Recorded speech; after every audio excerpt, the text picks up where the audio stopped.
última parte dos 5 vídeos que eu gravei sobre a vida de Augusto. São vídeos bem rapidinhos que eu estou fazendo a leitura de um texto, meu livro texto, que eu inclusive esqueci de mencionar no vídeo 4, da parte 4 da vida de Augusto.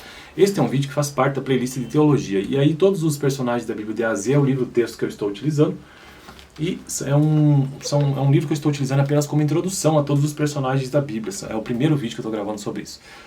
Sobre personagens da Bíblia, né? Cada vez que eu gravo aqui é sempre a primeira vez. Exceto quando eu faço partes separadas, como eu estou fazendo no vídeo de hoje. Esta já é a parte 5 sobre a vida de Augusto, porque o texto aqui que eu tenho é enorme, então eu precisei mesmo dividir.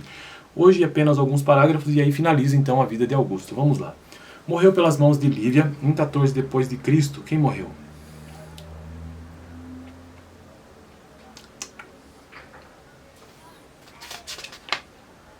Tá. Eu vou só dar uma olhada no último parágrafo antes da parte 4, né?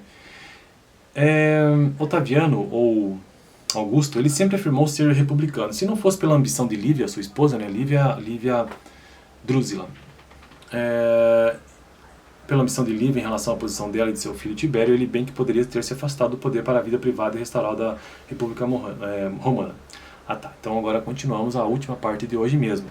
Morreu pelas mãos de Lívia, em 14 depois de Cristo. Quem morreu? Augusto, o fundador do Império Romano, morreu pelas mãos de sua esposa, segundo o texto.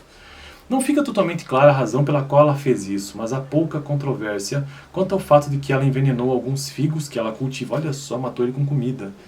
Alguns figos que ela cultivava e particularmente apreciava. Talvez tenha descoberto evidências de alguns de seus assassinatos anteriores e, portanto, tinha de ser eliminado. Ou talvez ela achasse que ele estava ficando velho demais para governar e devesse ser substituído por seu filho.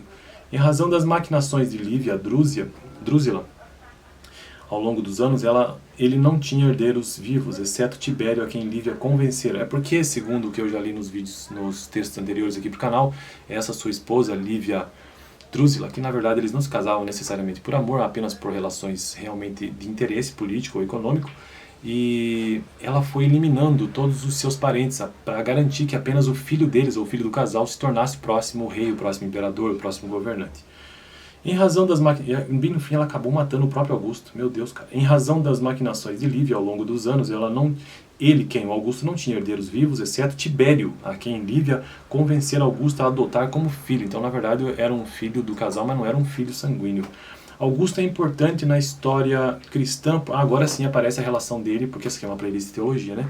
Que trata dos personagens bíblicos. Augusto é um importante na história cristã por causa principalmente da época em que reinou. O cristianismo, como movimento ou religião, só seria relevante no cenário mundial cerca de pelo menos 20 anos após a morte de Augusto. Ele é mencionado apenas uma vez na Bíblia, em Lucas 2:1. E tudo o que ele fez não chegou a afetar de forma marcante o Oriente Médio, já que esse território estava sob o domínio romano havia muitos anos. Marco Antônio, na verdade, teve um efeito muito maior que Augusto, porque foi por intermédio dele que os Herodes chegaram ao poder em Judá. Marco Antônio, que foi o rival, na verdade, de Augusto, né? Lucas 2:1 diz que César Augusto decretou um censo mundial, mas há muitos questionamentos quanto a isso. O imperador provavelmente não se importava nem um pouco com essa questão, mas como os governadores agiam por meio de autoridade imperial, é possível afirmar que esse foi um decreto de Augusto, conforme Harry Truman observou. A responsabilidade é minha. Então pode ser que aquilo lá mencionado em Lucas não tenha sido necessariamente algo a partir de Augusto, né? Mas sim de algum governante que falava em nome de Augusto. Beleza? Então eu fico por aqui, terminei essa série de vídeos sobre Augusto, muito interessante, né? O maior imperador, quem fundou o Império Romano, acabou sendo morto pela própria esposa. Que coisa, né? Deixa eu dar uma olhada, deixa eu encontrar uma informação aqui. Ela tinha 2 filhos do antigo... Tá, então Tibério realmente era era filho apenas de Lívia Drusila e não de Augusto. Fico por aqui, vamos para o próximo vídeo e o próximo personagem vai ser a Zenate. Valeu, dá uma olhada no vídeo anterior, na parte 4, onde eu tratei ainda sobre a vida de Augusto.